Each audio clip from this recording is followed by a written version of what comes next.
आज बैलपोळा शेतकरी कुटुंबातील असल्यामुळे या सणाचं महत्त्व जरा जास्त आहे. आमच्याकडे एवढी लगबग असायची बैलपोळा म्हटल्यावर.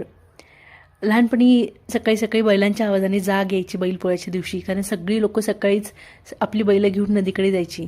तिकडे जाऊन त्यांची सगळी स्वच्छता केली की घरी आल्यावर त्यांची रंगरंगोटी व्हायची, शिंग रंगवायचे, त्यांची पायांची खुरं रंगवायचे. घरात बायका पुरणपोळी बनवायच्या आणि बैलांसाठी खाऊ असायचा, स्पेशली ज्वारीचा ठोंबरा. ही सगळी लगबग दिवसभर चालू असायची. संध्याकाळी सगळी लोक आपली बैलं घेऊन वेशीवर जायची.